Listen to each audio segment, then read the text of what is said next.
Hey guys, tonight we step quietly into the shadowy corridors of royal palaces, the air heavy with velvet, candle wax, and just a hint of paranoia. You trudge along marble floors that have witnessed centuries of whispered betrayals, the soft tap of your slippers echoing like a drum roll to a performance you never signed up for. Imagine chandeliers swaying gently, flickering light casting elongated shadows across tapestries, depicting heroic ancestors who would have side-eyed every modern divorce like a particularly judgmental cat. And speaking of cats, you probably won't survive the awkwardness of aristocratic marital spats without a smirk, or a small sigh of relief that you, dear listener, are only watching. So before you get comfortable, take a moment to like the video and subscribe, but only if you genuinely enjoy what I do here. And while you're at it, drop your location and local time in the comments. I'm curious if anyone's sharing my time zone of sleepy curiosity. You find yourself leaning against a carved balustrade, listening to distant murmurs of lawyers in long robes, their voices blending with the scent of ink and parchment. Somewhere down the hall, a page is nervously arranging a stack of papers that could decide a marriage's fate. The quiet intensity is almost hypnotic, like the world itself is holding its breath. Royal divorce trials were not for the faint of heart. The first famous split you overhear in the halls involves a king whose new affection for a lady-in-waiting clashes violently with tradition and law. Imagine the tension of velvet skirts brushing against marble as courtiers whisper opinions, each trying to appear casual while secretly hoping for a scandal to amuse them for weeks. Historians still argue whether public appearances were staged to maintain dignity or if genuine panic lurked beneath the embroidery. The scent of ink and candle smoke mingles with hints of orange blossom, a perfume meant to impress rather than seduce. As you wander further, you catch snippets of Latin, muttered under breath, a reminder that the Pope himself sometimes had to weigh in, even when he would rather be napping in a sunbeam somewhere far from English politics. Meanwhile, you can almost hear the tiny sound of someone dropping a quill in panic, a mundane human slip that the court may later mythologize as a sign of guilt. And that, dear listener, is the deliciously ironic start of tonight's journey, a world of power, pageantry, and tiny human mistakes that ripple through history. You trudge deeper into the palace, feeling the cool, stone floors beneath your feet, the faint draft carrying whispers of arguments that happened centuries ago, yet feel strangely immediate. Queens and kings at odds, imagine them sitting stiffly on carved thrones, jeweled crowns slightly askew, forcing polite smiles while their thoughts spin webs of resentment. You probably wouldn't survive a day under those gilded ceilings without developing a subtle twitch every time someone mentioned etiquette. Courtiers glide past like shadows, their eyes darting between spouses, counting every slight, every flicker of emotion as though it were a precious gemstone. Take, for instance, a king who had grown bored of ceremonial dinners and decided to pursue a more personal amusement. His queen, ever composed, had learned the art of feigned indifference. An eyebrow lifted here, a subtle cough there. Historians still argue whether her stoicism was genuine strength or a desperate attempt to survive the theatrics of court life. You pause at a tapestry depicting this very scene, a grand hall, the scent of roasted meats almost palpable despite the centuries, a fiddler tuning a lute nervously in the corner, uncertain if the music should mourn or celebrate. The fringe details are almost comical. In one trial, a page reportedly tripped over a ceremonial sword while carrying love letters, scattering them like confetti across the marble. This tiny disaster caused both a momentary laughter and a prolonged argument over the integrity of evidence, because, of course, in royal courts, a misstep could be construed as moral weakness. You find yourself smirking, imagining how many lives were silently ruined by a slippery stone or a cat wandering through the courtroom, tail flicking disapproval at everyone involved. Meanwhile, private resentments fermented like fine wine in secluded chambers. You hear faint echoes of a quarrel over trivialities, an embroidered glove missing, a slightly crooked chair that somehow became symbolic of the entire marriage's collapse. The air carries the scent of candle wax, damp stone, and perhaps a hint of rosewater meant to soften tempers but failing spectacularly. And you realize as you shuffle along the corridor that even royalty, wrapped in layers of velvet and ceremony, grappled with the same pettiness, jealousy, and awkwardness that makes human relationships so endlessly fascinating. You follow the faint echo of Latin chants and hushed murmurs into a room dominated by towering shelves of vellum and ink-stained ledgers. The papal paperwork awaits, an imposing bureaucracy that decides the fates of men and women in glittering gowns and tailored doublets. You trudge past the polished oak tables, noting the curl of parchment corners and the delicate scent of drying ink. Every signature, every wax seal, seems imbued with the weight of divine authority, though you can't help imagining a clerk sneezing mid-stamp and throwing an entire trial into chaos. Historians still argue whether the Pope's involvement slowed proceedings purposefully, or if it simply created an aura of inevitable solemnity meant to impress commoners and nobles alike. Some divorces required more than letters. They demanded in-person appearances, often with the spouses escorted by a procession of ecclesiastical advisers. You watch the scene unfold in your mind, incense curling toward the vaulted ceiling, flickering light catching gilded edges of ceremonial robes, a young scribe nervously clutching a quill that threatens to roll off the table. Fringe accounts even suggest that astrologers were consulted, predicting the court's mood based on the alignment of Venus and Mars, though you suspect the real reason was more about pageantry than planetary influence. You chuckle, thinking how one misaligned star could determine whether a marriage survived or crumbled. The room hums with quiet tension. You imagine the Queen, poised yet internally simmering, handing over her documents with a measured smile. The King, equally constrained, adjusts a ring on his finger, mindful of appearances yet secretly calculating how to turn each clause to his advantage. Every stamp and signature is a small battle, a negotiation between power, decorum, and a pinch of personal vendetta. The scent of beeswax sealing each document mixes oddly with the faint aroma of lavender used to calm nerves, and you wonder if the combination is meant to soothe or simply to confuse. And there's always the subtle comedy hidden in solemnity.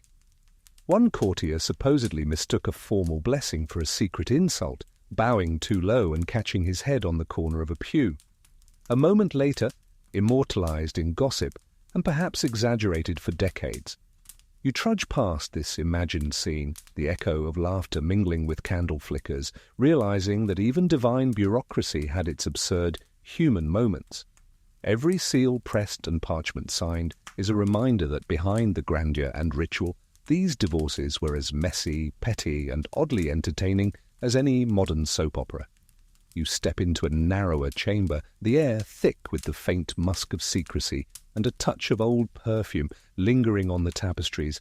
Allegations of adultery hang over the room like the heavy velvet drapes, delicate yet suffocating, colouring every glance, every rustle of paper. You trudge past a carved bench where a servant once whispered scandalous rumours into the ear of a nervous scribe, imagining the faint scratch of quill against parchment capturing salacious claims that might decide the fate of a kingdom. Historians still argue whether these accusations were based on concrete evidence or if they were a convenient tool for political manoeuvring, a weaponized whisper in a world of formal etiquette. Fringe accounts suggest that some claims involved the most ridiculous proofs: a handkerchief spotted in a forbidden corridor, a slipper out of place, or a rose whose scent was allegedly too intoxicating to be innocent. You shiver as you picture the royal couple standing stiffly before their peers, each maintaining a mask of composure while internally crafting mental comebacks sharp enough to slice through gilded velvet. In one trial, a supposedly incriminating letter was read aloud only for the Latin grammar to be so muddled that the judge spent half an hour laughing and half an hour debating if laughter was appropriate in the sacred halls of justice. The scent of ink and candle wax mingles with faint traces of orange blossom, a perfume likely meant to calm nerves but perhaps more effectively masking the anxiety beneath polished smiles. You trudge past portraits of long-gone monarchs, wondering how many of them would have rolled their eyes at the ritualized absurdity of proving fidelity.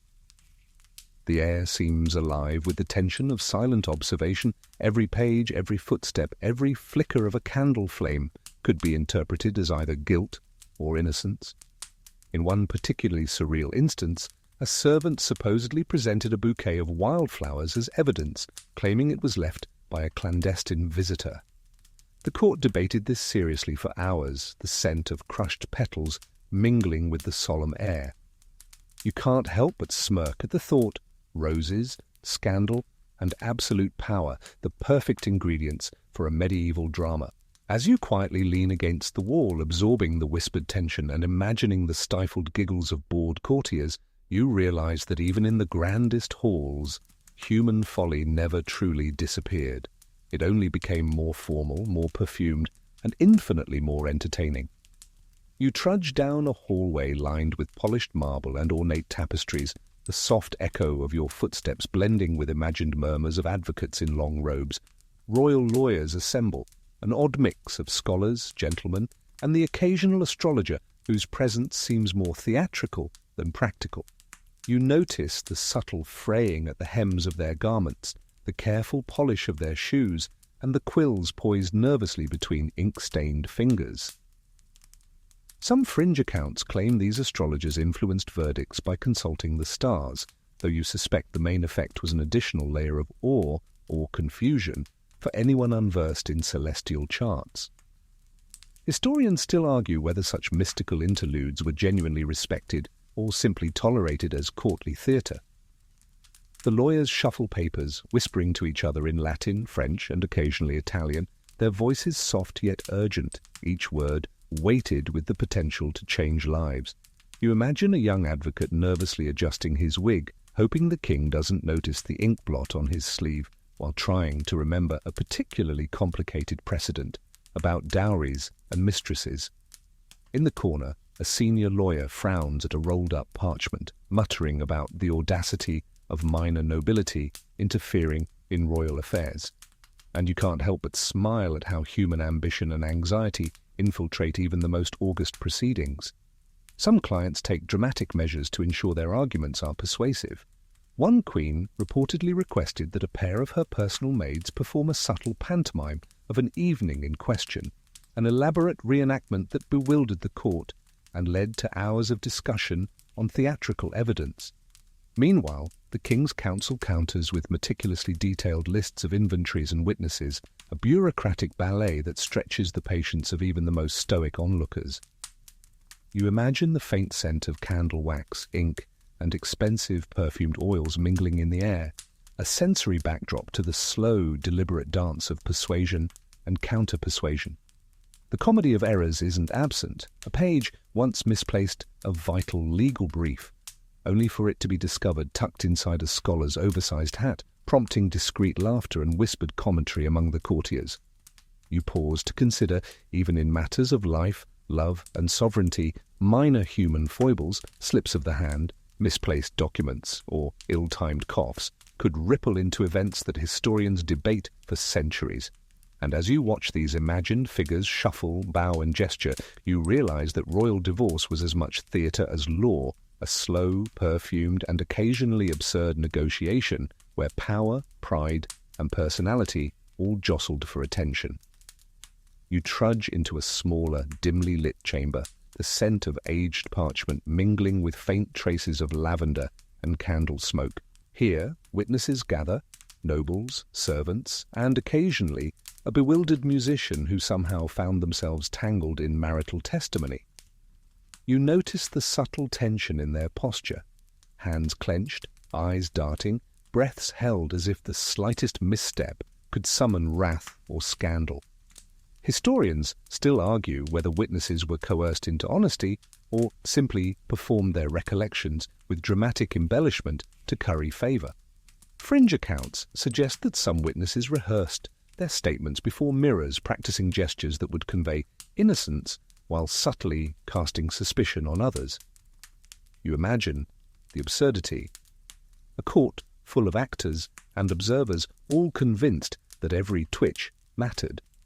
A queen once presented a chambermaid as a key witness. Her testimony about an evening spent in candlelit corridors filled with laughter, whispers, and the faint rustle of silk, carefully choreographed to sway the jury.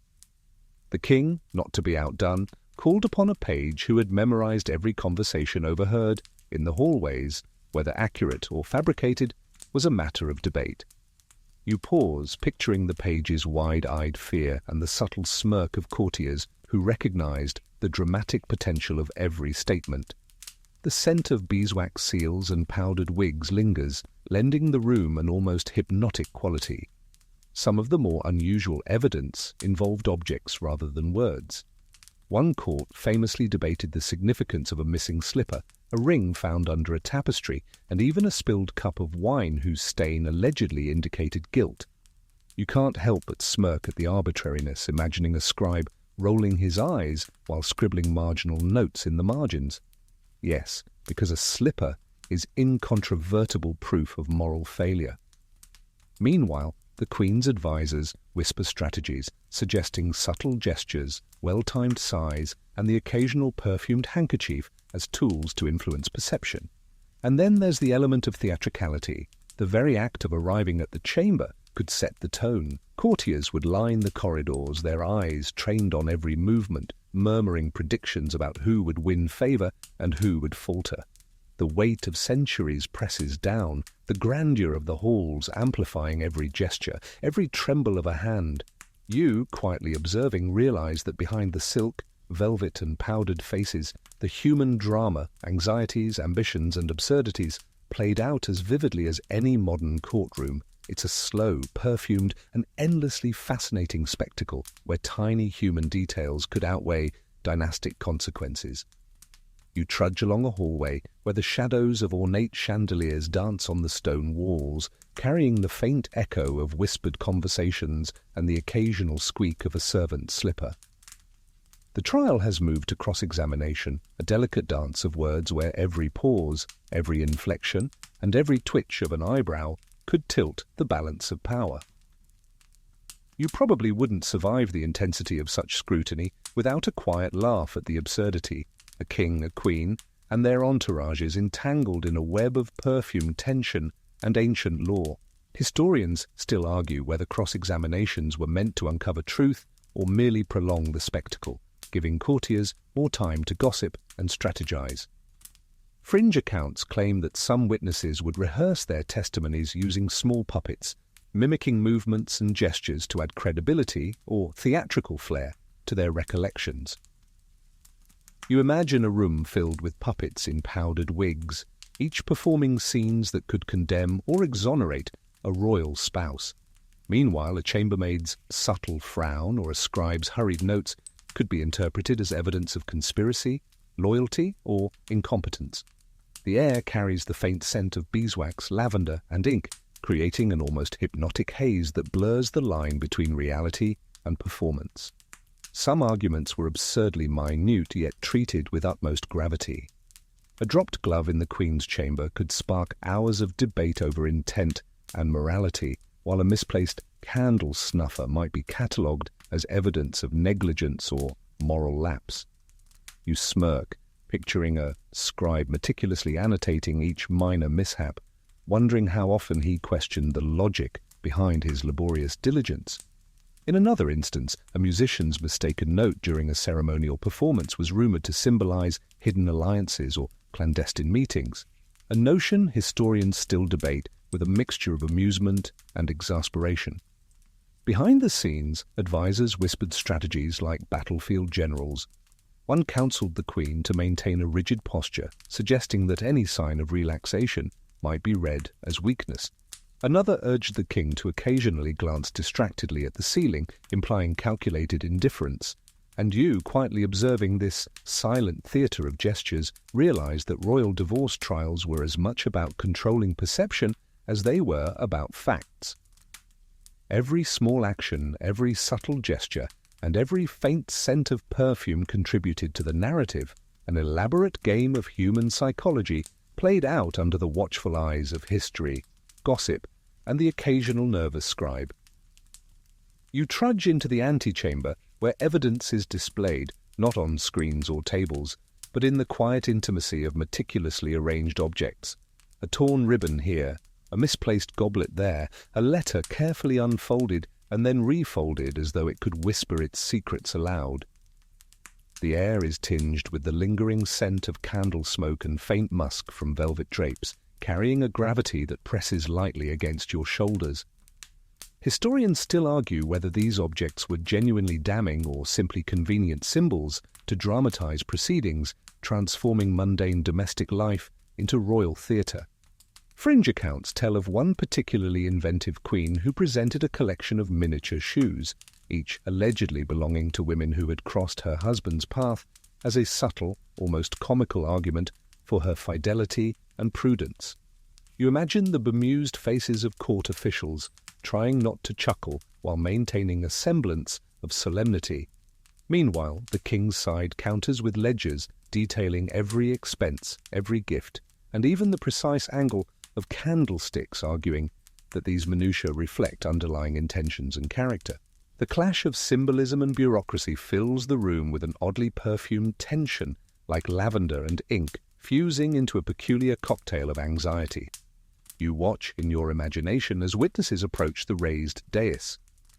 Each movement is deliberate, rehearsed, yet humanly imperfect. A servant trips slightly, a queen's sleeve brushes against the edge of a table, a scribe's quill hesitates mid-stroke. Each tiny slip becomes fodder for gossip and interpretation. One minor noble supposedly claimed that the tilt of a candlestick indicated a secret meeting in the garden, an assertion that had the court debating fiercely, yet no one could agree on whether it was profound insight or sheer nonsense. The room seems alive with microdrama, every object, glance and gesture layered with potential significance. And then there are the unintended moments of humour. A page, tasked with lighting candles, reportedly set one too close to a tapestry, prompting a flurry of frantic yet silent movement to prevent catastrophe. You smirk, thinking how human error, slightly burnt edges or an awkward shuffle, could become immortalized in anecdotes repeated for decades. The interplay of ritual human folly and the sometimes ridiculous seriousness of these trials creates a rhythm you can almost hear, a slow, perfumed pulse of power, anxiety, and performance. You realize that these objects, witnesses, and gestures were not merely incidental. They were instruments in a centuries-old symphony of persuasion, intimidation, and occasionally absurd creativity. You trudge into the grand hall where the arguments take on their theatrical crescendo.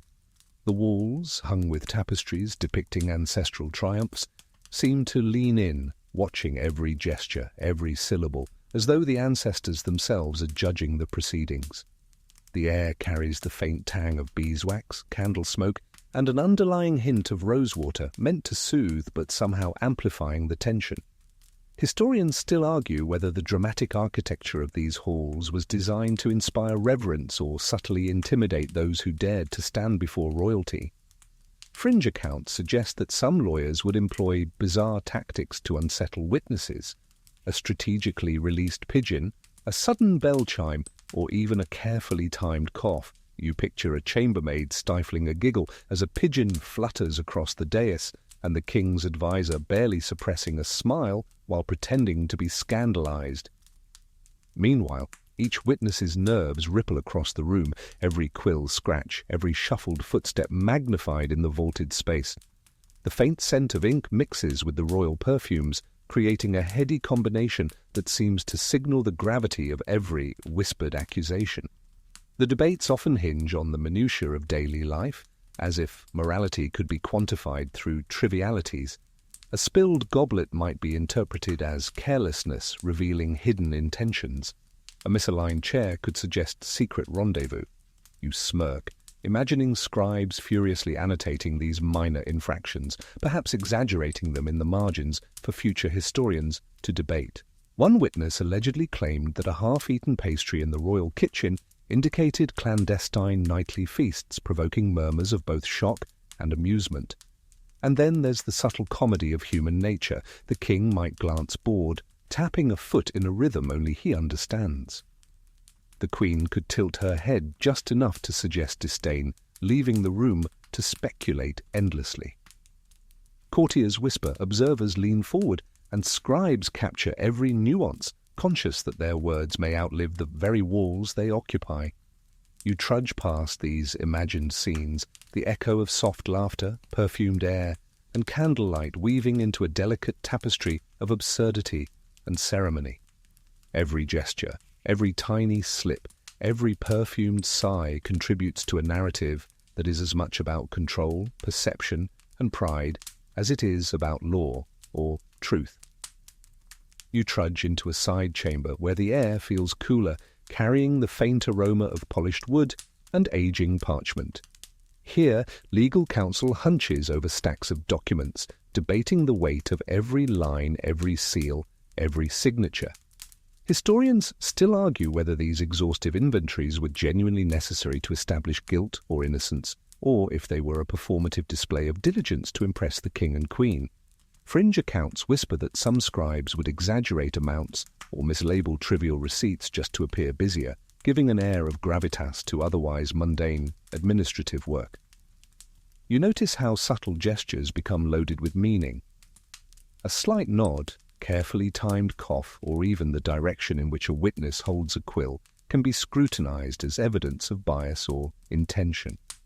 The Queen's personal maid, for instance, reportedly tilted her head slightly while describing an evening encounter, which the opposing counsel interpreted as either hesitancy or hidden knowledge. You stifle a grin, imagining the room filled with observers reading an entire emotional novel from a single facial twitch. Meanwhile, candlelight flickers against the gilded edges of documents, illuminating ink smudges that might, or might not, alter the interpretation of a key passage. Some elements of evidence verge on the bizarre. A minor noble once presented a small lock of hair, claiming it belonged to the Queen and served as proof of clandestine meetings. Another time, a supposedly incriminating wine stain became the subject of heated debate, with experts, both serious and eccentric, arguing over its shape, location, and even the likely vintage of the spilled bottle. You can almost hear the scribes muttering under their breath, jotting down wine analysis, probably nonsense, while still dutifully recording every syllable for posterity. Amid this orchestrated chaos, human emotion seeps in. The king may shift impatiently, the queen's shoulders tense, and a courtier's barely suppressed grin betrays amusement at some absurd testimony. You trudge through this imagined interplay of ritual, ambition, and petty intrigue, sensing that each minor detail, every smudged seal, every perfumed handkerchief, every hesitant pause, could ripple outward, shaping the final verdict. It's a delicate, perfumed, and surprisingly theatrical dance of power, pride, and human fallibility, where law, morality, and absurdity intertwine like ivy around the stone walls of the chamber. You trudge into the main courtroom again, this time catching the faint strains of a harp somewhere off to the side, probably meant to calm nerves but only adding an oddly whimsical air to the otherwise tense atmosphere.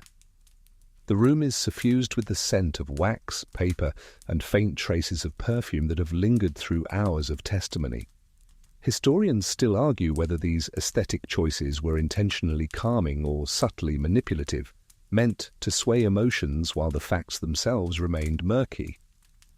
Fringe accounts suggest that some queens requested specific music, claiming it helped them recall events more clearly, though skeptics note that the actual effect may have been to simply charm the jurors and distract the king. The lawyers are back in motion, pacing slowly, their shoes squeaking on the polished stone floors as they deliver pointed arguments. You notice a clerk discreetly passing notes to a witness, reminders of key points, or perhaps subtle instructions on how to phrase responses. Each gesture, each whispered word is weighed for its potential impact on the court. A minor noble's exaggerated bow draws smiles from those in the back, while a page accidentally drops a quill, prompting muffled laughter and an exchange of glances that would be considered scandalous in a different context. Evidence is layered and intricate, often absurdly so.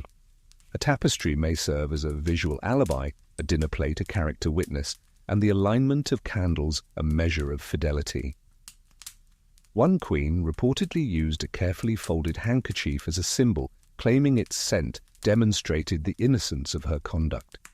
You smirk at the thought, scented textiles as testimony, yet in this perfumed world, such details could carry weight. Meanwhile, the king's advisors dissect inventories, witness statements, and minor domestic occurrences with a forensic intensity that is both impressive and exhausting. Amid the tension, small human errors continue to shape the proceedings.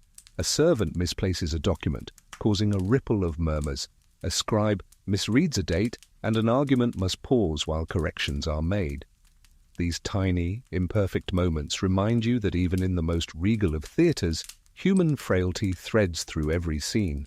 The air seems to hum with expectation, anxiety, and subtle humour, a delicate symphony of human drama under the gilded gaze of ancestral portraits. And as you trudge through this imagined space, the intricate choreography of law, ritual, and human absurdity unfolds in a slow, hypnotic cadence, leaving you almost drowsy with the perfume and quiet theatrics of centuries past. You trudge toward a narrow gallery overlooking the courtroom, where observers, both invited and opportunistic, perch like birds on a ledge, craning their necks for every movement below. The air carries a faint mix of candle smoke, beeswax, and the musty odour of old tapestries, blending into a comforting, if slightly stifling haze. Historians still argue whether these galleries served as a tool for transparency or simply a stage for gossip to thrive unchecked. Fringe accounts whisper of spectators using tiny mirrors or polished spoons to catch glimpses of concealed documents or secret gestures, as if espionage were a casual pastime for the curious aristocracy. Witnesses shuffle forward, their steps echoing softly against the stone floor, each footfall magnified in the vaulted space.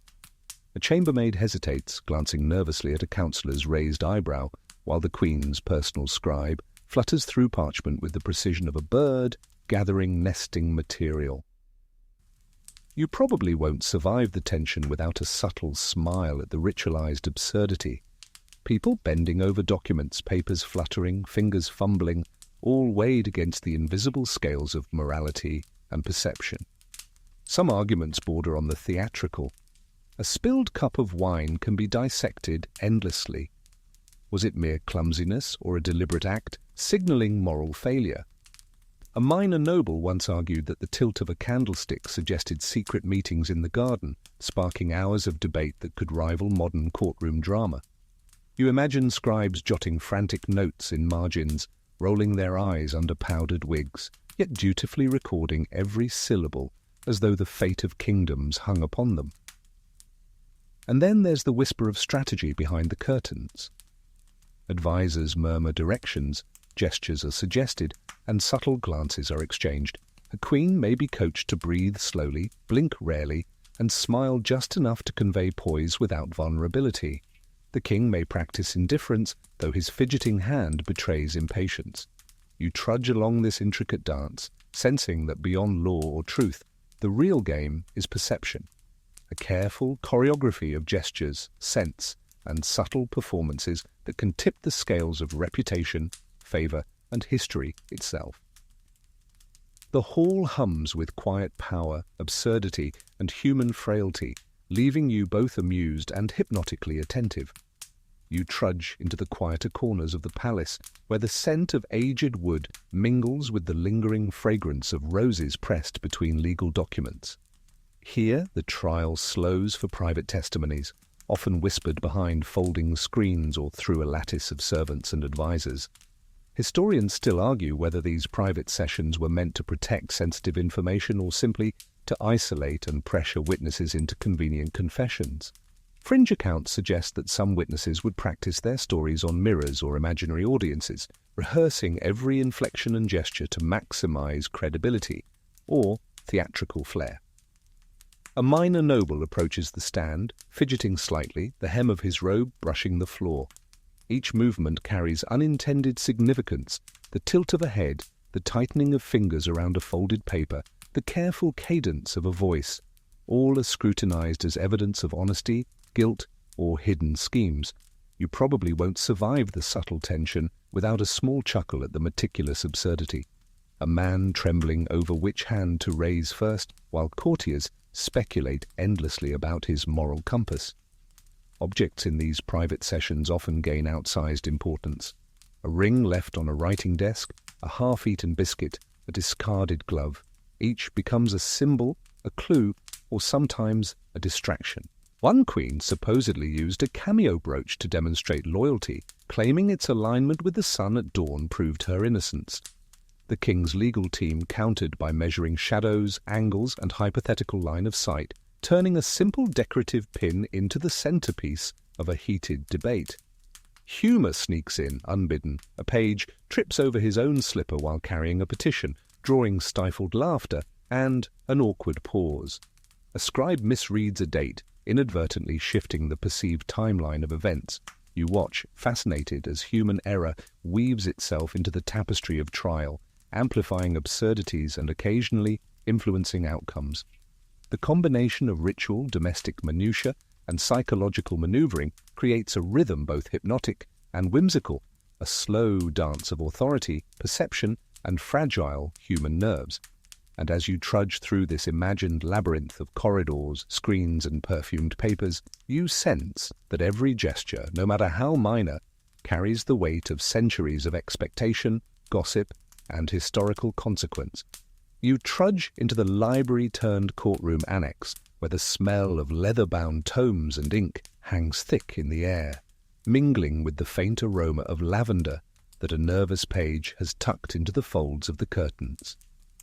Here, testimonies are dissected against the backdrop of centuries of recorded precedent, each dusty folio a silent witness to past divorces, annulments, and whispered scandals. Historians still argue whether these records genuinely guided judicial reasoning or served more as performative props, creating the illusion of meticulous legality, while the real decisions rested on persuasion, favoritism, and the occasional dramatic flourish. Fringe tales whisper of a particularly eccentric legal scholar who, during one trial, insisted that the orientation of a chair within the royal bedchamber indicated illicit activity. You imagine the bemused faces of the king's advisers nodding politely, while privately questioning their sanity, and can't help but smirk at the absurdity, furniture as a moral compass. The Queen's advocates countered with an equally theatrical display, pointing out the alignment of floor tiles and tapestries as evidence of domestic order, suggesting that cleanliness and decorum reflected virtuous character. You probably won't survive the mental image without a soft laugh at the lengths people went to transform mundane rooms into instruments of judgment. Witnesses move carefully, each word weighed, each gesture a potential tool or trap. A maid tilts a silver tray ever so slightly, and lawyers debate whether it signals nervousness, truth, or mere clumsiness. A minor noble coughs at the wrong moment, and scribes scramble to note the supposed significance. The rhythm of the room is hypnotic, the scratch of quills, the whispered consultations behind screens, the low murmur of counsel, all blending into a lullaby of perfumed tension and quiet absurdity. Even humor finds its way into these hallowed halls. One account describes a page attempting to carry a candle across the chamber, only to spin around in panic when a draught extinguishes the flame, sending a trail of smoke toward the ceiling. The king's stern gaze softens imperceptibly, the queen suppresses a smile, and the court collectively holds its breath before resuming the solemnity of proceedings.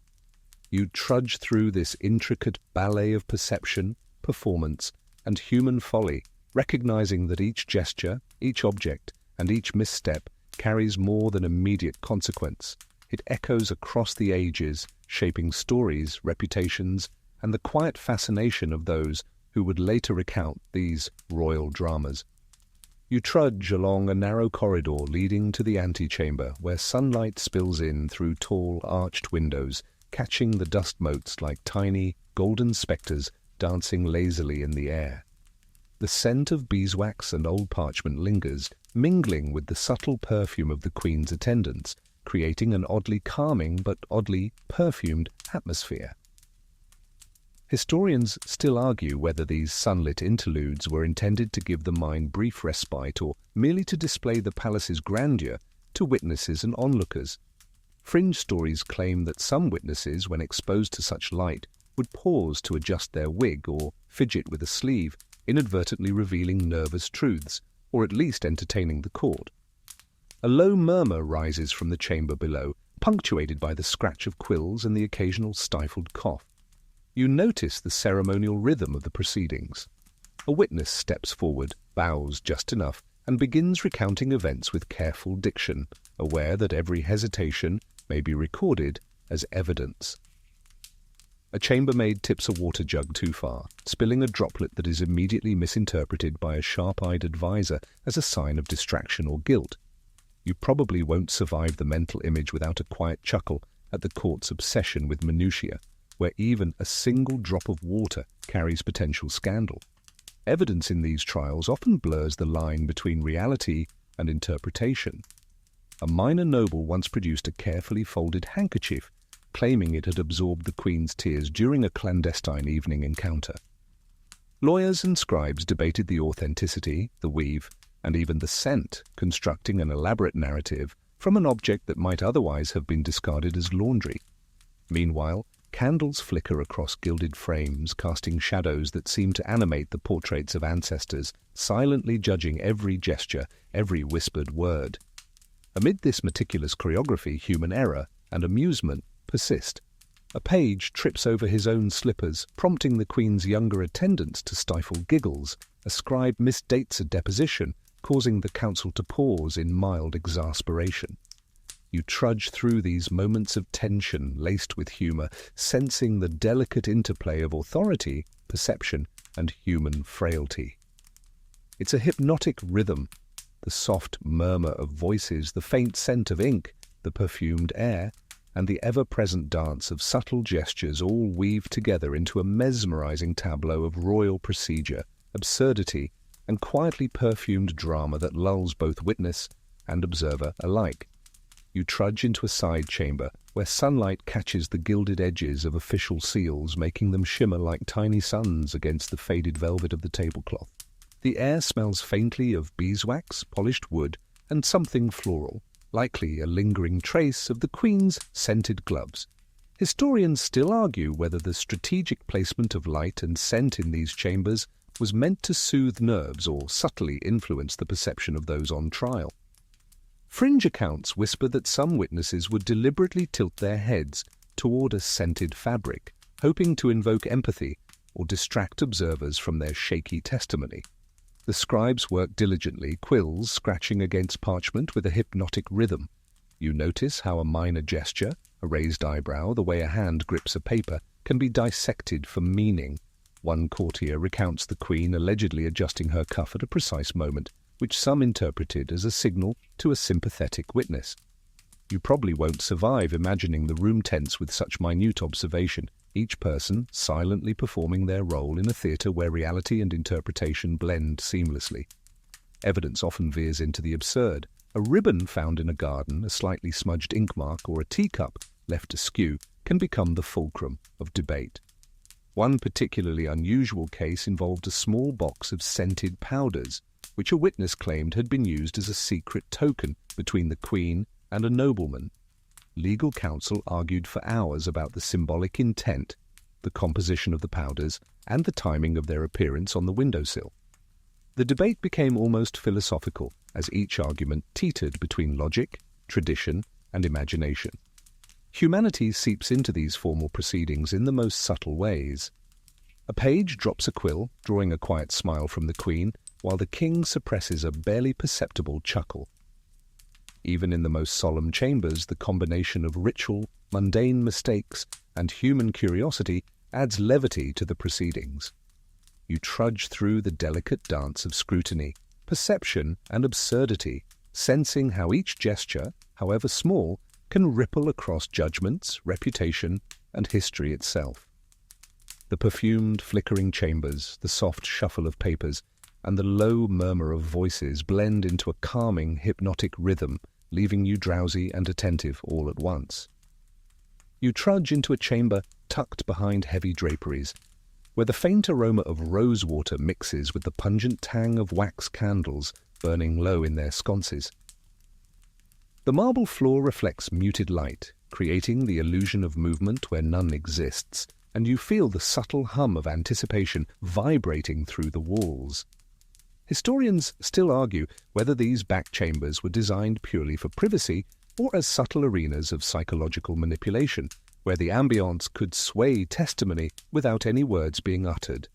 Fringe accounts tell of courtiers placing small mirrors strategically, hoping to catch a glimpse of a witness's true reaction, as if reflected light could reveal hidden guilt or innocence. The trial's rhythm continues, though slower here, almost meditative. Witnesses shuffle papers and mutter under their breath, occasionally glancing toward the king or queen, unsure whether their nervous tics are being noticed. You probably won't survive the mental image without a wry smile, a noble adjusting the lace on his sleeve while a scribe debates the philosophical significance of a spilled goblet. Every gesture, however slight, can be amplified into significance, and those who observe closely learn to read shadows as if they were truth itself. Evidence in these side chambers often veers into curious territory. A handkerchief with a faint stain, the alignment of a chair, or even the faint footprint of a visiting dignitary can spark hours of debate. One queen allegedly produced a miniature diary hidden in a drawer, arguing it contained coded references to her innocence. The King's Council scrutinized every line, every smudge, and every punctuation mark as if they were clues in an intricate puzzle. Candles flicker, casting shadows that seem to animate the ancient portraits along the walls, making ancestors silently complicit in the drama unfolding below. Humor occasionally threads through the tension. A page stumbles over a rug, sending a whisper of laughter through the court, quickly stifled by the weight of solemnity. A scribe miswrites a date, causing a ripple of frustrated sighs and quiet mutters.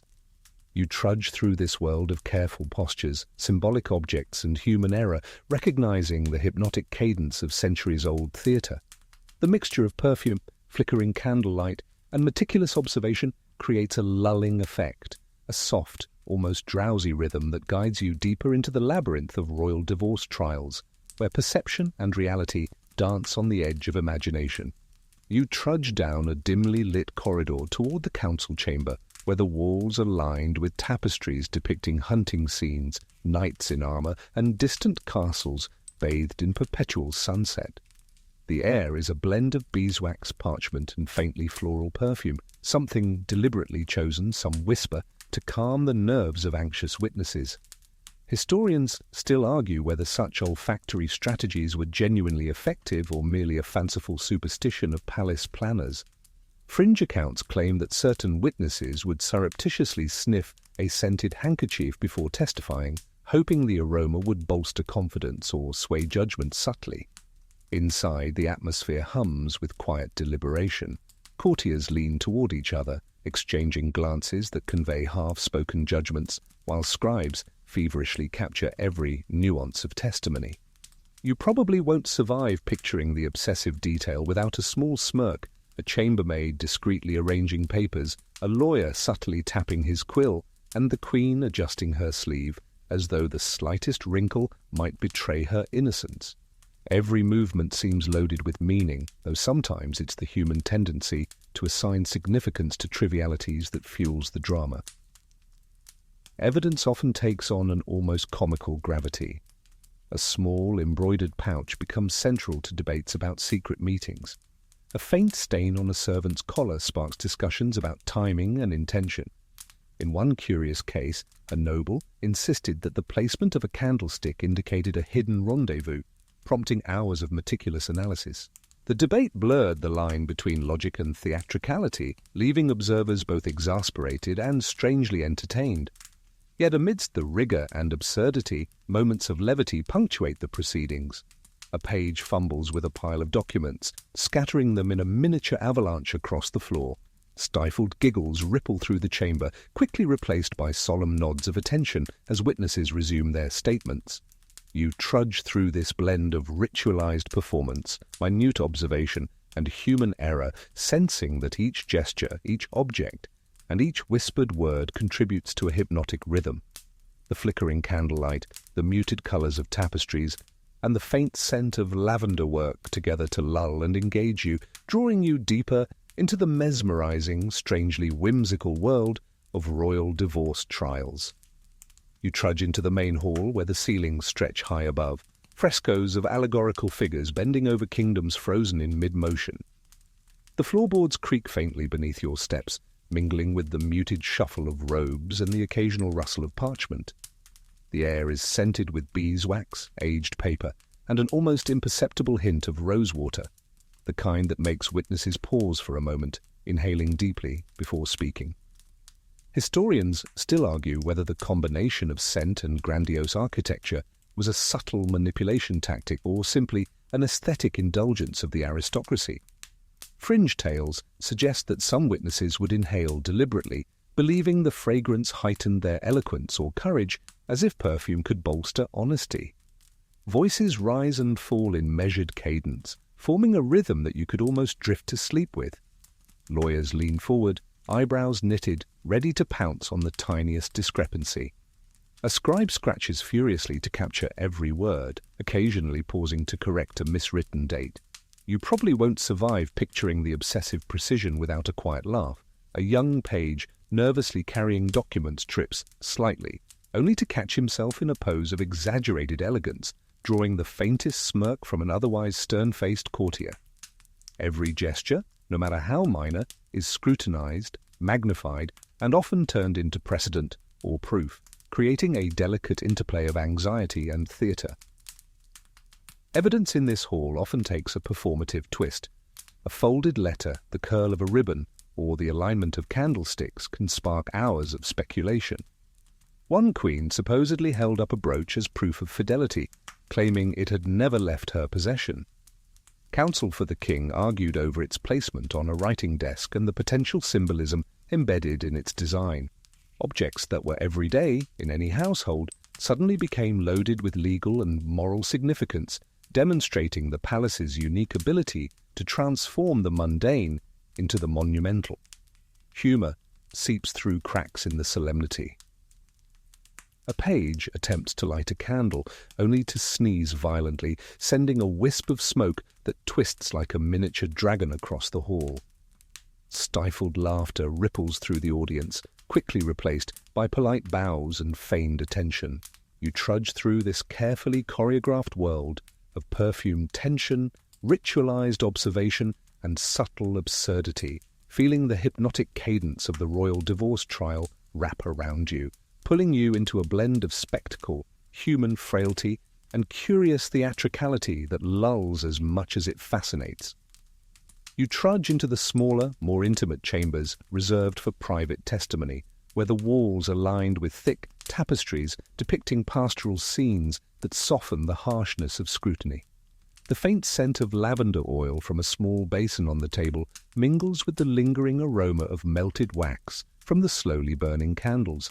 Historians still argue whether these quieter, scented rooms were meant to encourage honesty or merely give witnesses the illusion of comfort, while every gesture was being meticulously monitored.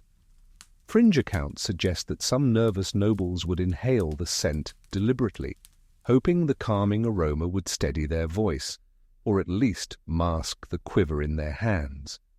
The chamber hums with the subtle rhythm of careful breathing, the scratch of quills, and the occasional shuffle of a silk robe. You probably won't survive imagining the mental tension without a small smile. A witness nervously twisting a handkerchief, another adjusting the curl of a wig, and yet another fumbling with a ceremonial fan as if it contained the secret to their defense. Each minor gesture is observed, interpreted, and dissected, forming a tapestry of human behavior that rivals the literal tapestries adorning the walls. Objects take on an almost absurd weight here. A teacup, left slightly askew on the table, becomes evidence of inattentiveness, while a misplaced letter sparks hours of debate over intent, timing, and hidden meaning. One queen famously presented a small embroidered pouch, claiming it contained tokens of loyalty, which her adversaries argued could equally imply secretive exchanges. Candles flicker across the room, casting shadows that dance like silent spectators, adding an almost theatrical undertone to the proceedings. Despite the solemnity, human folly and humour slip through. A page drops a quill, sending it skittering across the floor. A chambermaid stifles a giggle at his exaggerated attempt to recover it. Even in these hushed chambers, the interplay of ritual, performance and error reminds you that the trials were as much about perception as reality. You trudge through this hypnotic cadence of scent, shadow, and subtle drama, feeling the slow, almost lulling rhythm of observation, anticipation, and human absurdity weaving together into a singular, immersive experience that is both mesmerizing and quietly entertaining. You trudge into the antechamber, where sunlight streams through latticed windows, painting intricate patterns on the stone floor, like an ever-shifting puzzle that no one has quite solved. The air smells faintly of beeswax, parchment, and something richer, perhaps a hint of sandalwood carried in on the Queen's silken robes. Historians still argue whether these sensory details, the scent, the filtered light, the faint hum of distant voices, were orchestrated to influence testimony or simply to demonstrate the power and taste of the royal household. Fringe accounts whisper that some witnesses would close their eyes and inhale deliberately, hoping the aromas would calm their nerves, or, more ambitiously, that the scents carried coded messages between allies. A soft shuffle of footsteps and the low murmur of conversation form a gentle, almost hypnotic rhythm. You probably won't survive picturing the nervous energy without a quiet smile. A young noble fiddling with his sleeve while pretending to adjust a wig, a scribe pausing mid-sentence to tap a quill against a notebook, and the Queen herself sitting with a serene, almost bemused expression that makes everyone else wonder what she truly knows. Even the faintest twitch or cough can be magnified into significance, turning human frailty into courtroom intrigue. Objects in this hall often take on extraordinary importance. A folded letter, a dropped ribbon, a minor scratch on a table, each becomes fodder for analysis. One particularly curious case involved a tiny brooch, whose placement on a windowsill sparked an elaborate debate about secret rendezvous and coded intentions. Counsel argued for hours over whether its orientation indicated a message of loyalty, betrayal, or mere coincidence, reminding all present that in royal courts the mundane was always potentially monumental. Yet levity threads through the tension. A page stumbles, catching himself in a clumsy bow. A chambermaid misplaces a candle snuffer, prompting suppressed giggles from a group of attendants. You trudge through this dance of ritualized behavior, meticulous observation, and subtle absurdity, feeling the hypnotic cadence of anticipation, ceremony, and human error. Shadows flicker, scents mingle, and the muted murmurs blend into a soft lull, carrying you ever deeper into the peculiar, mesmerizing world of royal divorce trials, where every detail, even a sneeze, can ripple through history. You trudge into the room where the walls are lined with high-backed chairs, each carved with the crest of a noble family, their dark wood gleaming faintly in the flickering candlelight. The air carries a curious mix of melted wax, parchment, and the faint tang of rosewater from long-forgotten bouquets, lingering like a ghostly signature of previous sessions. Historians still argue whether these aromatic touches were carefully calculated psychological tools or merely aesthetic indulgences of a court that thrived on pageantry. Fringe stories whisper that witnesses would secretly dab a scented cloth on their wrists, believing it would sharpen their memory or subtly influence the demeanor of those listening. The low, deliberate murmur of voices forms a rhythm, almost like a soft percussion, guiding your steps as you trudge past the heavy oak table where documents and artifacts are meticulously arranged. You probably won't survive picturing the scene without a small, private chuckle. A nervous scribe accidentally ink-staining his fingers, a page attempting to straighten a crooked ribbon, and the Queen herself, serene as ever, casually shifting a teacup with an elegance that seems to mock the nervous energy around her. Every gesture, no matter how slight, carries weight, magnified in the eyes of those who have made careers of reading intention and body language. The objects presented as evidence in this chamber often assume an almost comical significance. A crumpled note, a bent quill, even the angle of a candlestick can be argued over as proof of guilt, innocence, or subtle deception. One peculiar case involved a delicate chain, allegedly slipped from a drawer during a private meeting, prompting hours of discussion about its symbolism, timing, and possible covert messages. The room seems alive with tiny dramas, the mundane transformed into monumental importance by proximity, interpretation, and imagination. Amid the solemnity, human foibles slip through. A page sneezes unexpectedly, a quill rolls across the floor, a chambermaid mutters under her breath, small, almost invisible threads of comedy in an otherwise tense tapestry. You trudge through this hypnotic rhythm of ceremonial scrutiny, scented chambers, and human fallibility, aware that each subtle gesture, whispered word, and flickering candle blends into a lullaby-like cadence. The room's ambience, with its interplay of light, shadow, and scent, creates a quiet, mesmerizing hypnotic effect, drawing you deeper into the curious, strangely whimsical world of royal divorce trials. You trudge into the gallery adjacent to the main hall, where the walls are hung with portraits of long-dead monarchs whose eyes seem to follow your every step. The scent of beeswax mingles with the faint trace of myrrh, probably left by a recent ceremonial cleansing, and it wraps around you in a quiet, almost hypnotic embrace. Historians still argue whether the presence of ancestral portraits was meant as psychological reinforcement, reminding participants of dynastic expectations, or if it was merely an aesthetic flourish. Fringe accounts suggest that witnesses sometimes addressed the portraits under their breath, seeking silent counsel or protection, as if the painted monarchs could lend a hidden vote of support. The murmur of the proceedings here is gentler, almost meditative. You probably won't survive imagining the tension without a small smile. A page nervously fumbling with a stack of papers, a scribe momentarily distracted by a dust mote floating in a shaft of sunlight, and the queen adjusting a sleeve with the precision of someone rehearsing gestures in a mirror.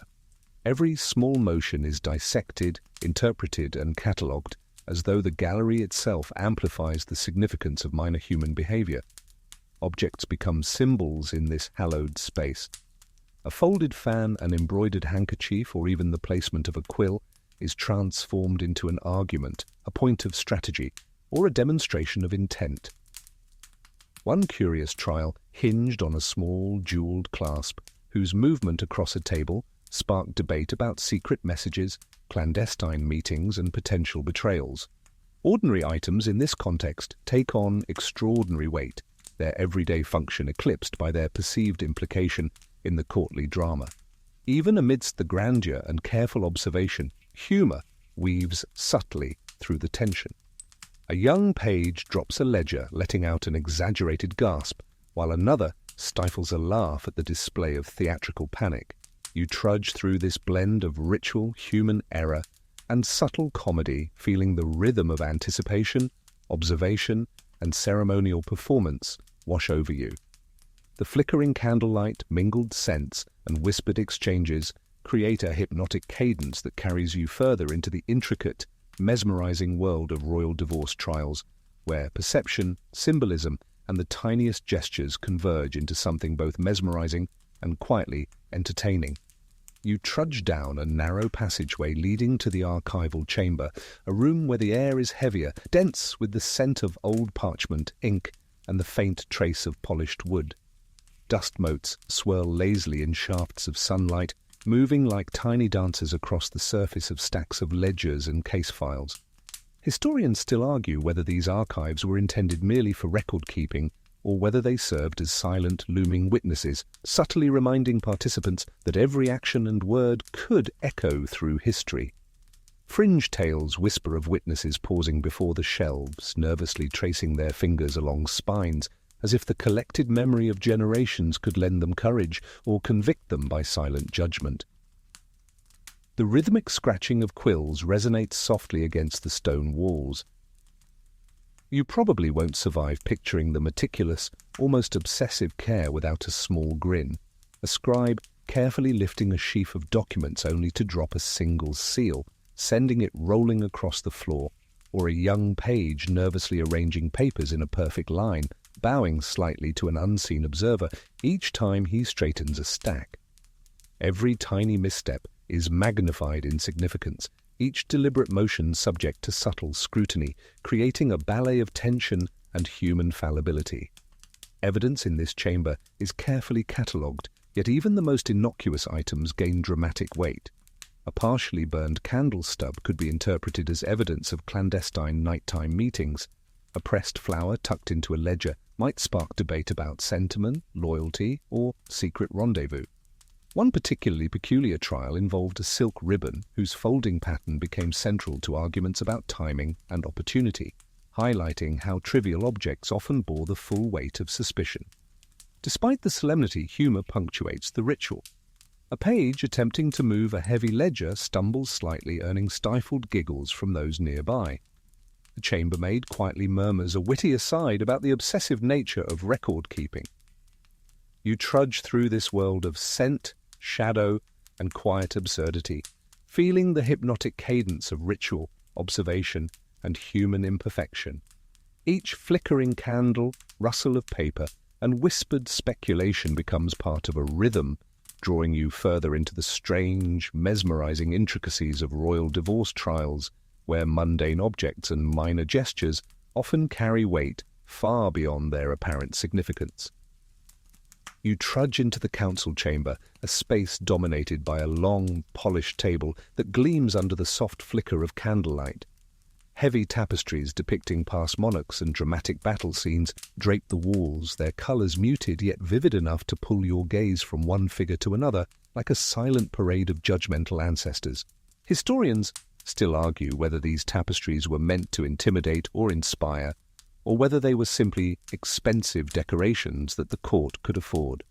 Fringe tales insist that some witnesses would whisper apologies to the embroidered kings and queens, as though seeking forgiveness for imagined slights or hoping the stitched eyes might tip the scales in their favor. The atmosphere hums with quiet intensity. You probably won't survive picturing the delicate tension without a soft smile, a scribe scratching furiously to capture every nuanced statement, a page nervously shifting papers that seem to multiply in his hands, and the queen herself reclining with effortless composure, her eyes scanning the room as if she can read both the documents and the intentions of every observer. Even the subtle clink of a cup of tea being set on the table draws attention, magnified in significance as the smallest gestures often reveal the most. Every object carries potential weight. A brooch left on the table, the tilt of a candlestick, or the placement of a folded letter can spark hours of debate. One peculiar trial centered on a small porcelain figure whose orientation allegedly indicated secret communication with a distant ally. Counsel argued over its position, creating a spectacle in which the mundane became monumental, demonstrating how royal divorce trials transformed ordinary objects into carriers of drama, symbolism, and intrigue. Humor surfaces, as it often does in tense rituals. A page attempts to adjust his wig and ends up with it slightly askew, prompting barely suppressed laughter from those nearest. The soft creak of a chair, the accidental clatter of a quill, or the stifled cough of a nervous witness provides brief, humanizing interludes amid the orchestrated tension. You trudge through this dance of ceremony, observation, and subtle absurdity, feeling the hypnotic rhythm of anticipation, ritualized scrutiny, and human error enveloping you. Candlelight flickers across the polished table, scents of beeswax and rosewater mingle, and every whispered word or faint gesture threads into the mesmerizing tapestry of royal divorce trials, where perception often outweighs reality. You trudge into the narrow side chamber, where light filters through tall stained glass windows, scattering jewel-toned patterns across the cold stone floor. The faint smell of incense, a lingering trace from morning prayers, mixes with the rich, earthy scent of worn leather-bound ledgers stacked carefully on a low shelf. Historians still argue whether the deliberate use of color and scent was intended to manipulate emotions during testimony, or whether it was simply a byproduct of ecclesiastical influence over courtly decor. Fringe accounts whisper that some witnesses would breathe in deeply, claiming the combination of color and aroma helped them recall hidden details, as if the room itself whispered secrets to the attentive. The soft shuffle of footsteps and careful murmurs form a lullaby-like rhythm that guides your trudge through the chamber. You probably won't survive picturing the scene without a quiet grin, a scribe adjusting his ink-stained sleeve nervously, a page tiptoeing past stacks of papers as if performing a delicate dance, and the queen resting her hands lightly on her lap, appearing utterly unbothered, as though she were merely observing a distant theatre rather than a high-stakes trial. Even the most inconsequential gestures, the flick of a wrist, a small cough, or the tilt of a head, take on amplified significance under the attentive eyes of the court. Objects assume curious importance in this room. A carefully folded note, a misplaced seal, or a tiny ribbon can ignite hours of analysis, with each item dissected for clues about timing, intent, or hidden meetings. One famously quirky case revolved around a small embroidered pouch whose orientation supposedly revealed clandestine messages, demonstrating how the trivial often eclipsed the truly consequential. Amid the tension, humor sneaks through the cracks. A page trips over a low stool, a chambermaid stifles a giggle at his exaggerated recovery, and the soft creak of a chair reminds everyone that even in the strictest, most ceremonial settings, human fallibility persists. You trudge through this blend of ritual, observation, and gentle absurdity, feeling the room's colors, scents, and subtle sounds coalesce into a hypnotic cadence.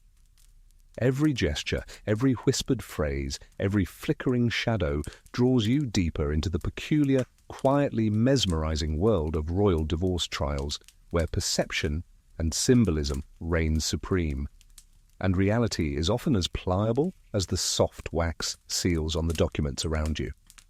You trudge into the ceremonial hallway, where marble floors reflect the muted glow of iron sconces, their flickering flames dancing along tapestries that depict the grand victories and scandalous affairs of past monarchs. The air is a delicate mixture of cold stone, lingering candle smoke, and a faint trace of lavender from the attendants' hurriedly applied perfumes. Historians still argue whether these subtle olfactory cues were consciously employed to calm anxious witnesses or simply arose from the cumulative habits of a highly scented court. Fringe tales claim that some petitioners would discreetly inhale these fragrances for courage, whispering thanks to invisible forces before speaking their carefully rehearsed statements. The soft murmur of conversation drifts lazily along the hallway, punctuated by the quiet scuff of shoes and the occasional clink of metal. You probably won't survive picturing the quiet absurdities without a sly grin, a nervous page attempting to straighten a crooked tapestry, a scribe dropping a quill only to retrieve it with exaggerated care, and the queen herself gliding past with a practiced serenity that seems almost supernatural, her gaze taking in both the floor's pattern and the subtle exchanges of body language around her. In this world, every twitch, glance, or whispered phrase can be magnified into monumental significance. Objects become silent witnesses. A folded handkerchief, a misplaced candlestick, even the tilt of a portrait frame sparks debate among the council and attendants. One particularly odd trial involved a jeweled hairpin found on a chair, whose presence became central to claims of secret rendezvous. The room seems to vibrate with the tension of interpretation, where ordinary items transform into tools of intrigue and quiet accusation. Even in these solemn corridors, human frailty sneaks through. A page stumbles over his own foot, a chambermaid mutters a wry observation about nervous scribes, and someone accidentally knocks a small inkwell, causing a ripple of suppressed laughter. You trudge along, absorbing the interplay of light, scent, and subtle human comedy, each step drawing you deeper into the hypnotic rhythm of ceremonial scrutiny. Shadows flicker across the floor, whispered exchanges thread through the air, and the surreal, quietly absurd world of royal divorce trials wraps around you, a tapestry woven from perception, symbolism, and the tiny eccentricities that make history feel vividly alive. You trudge into the intimate antechamber just beyond the main hall, a space lined with velvet curtains that absorb the echo of hurried whispers and soft footsteps. The scent here is heavier, mingling wax, aged parchment, and a faint hint of musk, perhaps left over from ceremonial oils or the perfume of long-gone queens. Historians still argue whether such rooms were deliberately designed to heighten the tension of witnesses or simply evolved out of aristocratic luxury. Fringe anecdotes claim that some attendants would lightly brush the curtains with their fingers, believing it might transmit subtle cues to the nervous parties about how to comport themselves. The room feels like a stage set for subtle dramas, the soft rustle of fabric, the distant scrape of a quill, and the occasional cough forming a rhythm almost hypnotic in its repetition. You probably won't survive picturing the peculiar scene without a quiet smirk. A scribe, attempting to adjust his spectacles while simultaneously untangling a ribbon, a page nervously shifting the chairs into perfect alignment, and the queen herself lounging with an air of serene detachment, as if watching a play rather than living in a tense legal proceeding. Every gesture, from the tiniest tilt of a head to the faintest arch of an eyebrow, can ripple through the room with amplified consequence. Objects gain curious significance. A folded fan, a carefully placed letter, or even a half-melted candle becomes an instrument of intrigue. One famously quirky trial centered around a small ornamental box whose positioning on a side table prompted hours of debate over the meaning of clandestine messages or secret meetings. Ordinary items in the charged atmosphere of the royal court took on extraordinary importance, their banal reality eclipsed by the symbolic weight assigned to them. Amid the tension, subtle humor infiltrates the space. A page fumbles with a pile of documents, nearly sending them scattering, and an attendant mutters under her breath about the absurd precision expected in these ceremonial trials. You trudge through this blend of ritual, human foibles, and quiet absurdity, feeling the rhythm of anticipation, observation, and symbolic theatre envelop you.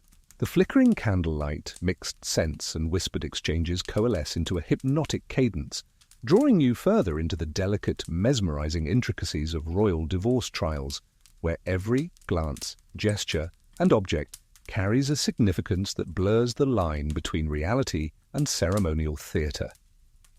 You trudge into the final waiting chamber, a room that feels simultaneously intimate and oppressive, with walls lined in dark oak panels and soft light filtering through tall, narrow windows.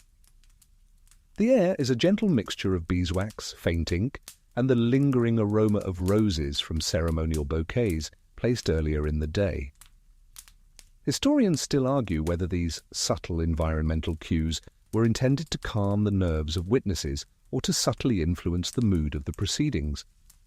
Fringe accounts suggest that some witnesses would gently touch the wood paneling, as if seeking guidance or reassurance from the absorbed history embedded in the grain. The rhythm of soft footsteps, whispering counsel, and the rustle of silk creates a lullaby-like cadence that follows you as you trudge deeper into the room. You probably won't survive picturing the quiet absurdities without a small smile. A page nervously rearranging documents for the third time, a scribe tilting his head to catch the Queen's reaction, and the Queen herself reclining with that effortless poise, her expression betraying nothing yet revealing everything to the trained eye. Even the most trivial gestures, like the precise angle of a fan or the fleeting glance at a sealed letter, are magnified into monumental significance. Objects in this chamber are elevated to symbols. A half-empty inkwell, a carefully folded handkerchief, or a misplaced ribbon can ignite hours of interpretation, with each item dissected for potential hidden meaning or clandestine correspondence. One peculiar trial hinged on a tiny embroidered pouch whose orientation was argued to imply secret messages or nocturnal meetings, exemplifying how the mundane often becomes central to royal litigation. Even amidst the solemnity, humour persists quietly. A page trips over his own shadow, eliciting stifled giggles from the nearest attendants. The faint creak of a chair punctuates the tension like a subtle punchline. A scribe whispers a dry observation about the obsessive scrutiny of objects. You trudge through this blend of ritual, human foibles, and ceremonial absurdity, feeling the hypnotic rhythm of observation, anticipation, and symbolic theatre. Candlelight flickers over polished surfaces, scents of wax and rose mingle in the air, and every whispered word or small gesture threads into the mesmerizing, almost surreal tapestry of royal divorce trials, where perception, symbolism, and human eccentricity reign supreme.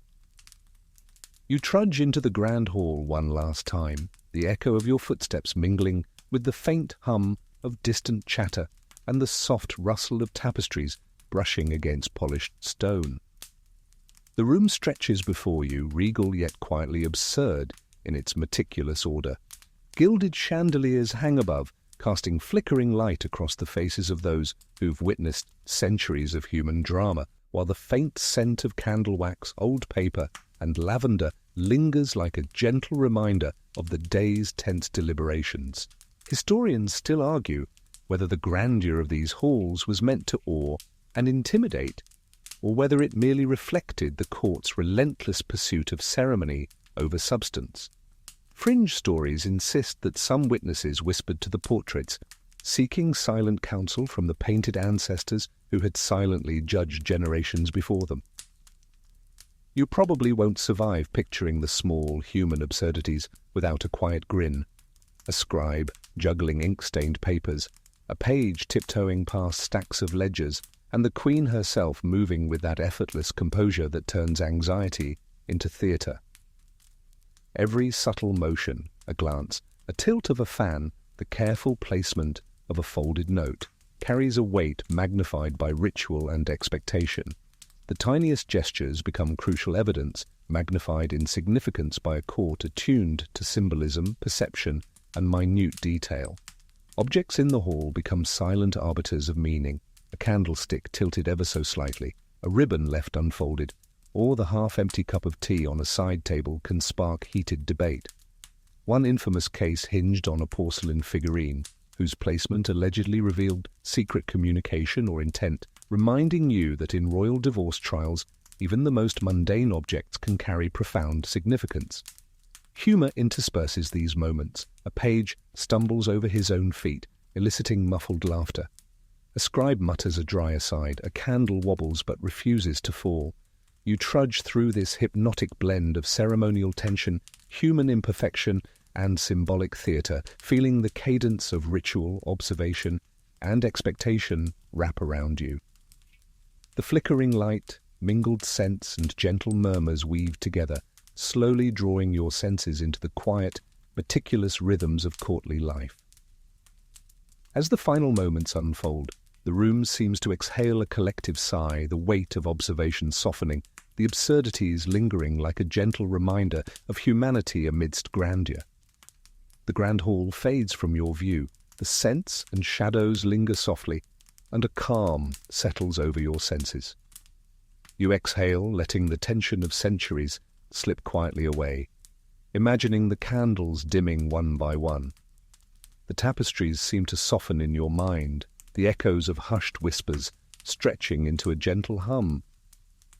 Each gesture, every small object, every careful observation dissolves into quiet understanding, leaving only the rhythm of calm. Let your breathing match that measured cadence. Let your eyes feel heavy. Let the world of ceremonial intrigue drift into dreamlike memory.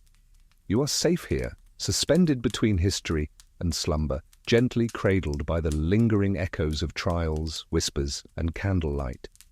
The world outside these halls fades. Only the quiet, soothing pulse of time remains, wrapping you in a soft, enduring embrace, guiding you slowly toward rest. The chambers, the tapestries, the flickering lights, they all begin to blur as your awareness softens. You imagine the gentle sigh of the stone walls, exhaling centuries of observation, gossip, and ceremony. The scent of wax and parchment fades into a warm, enveloping quiet.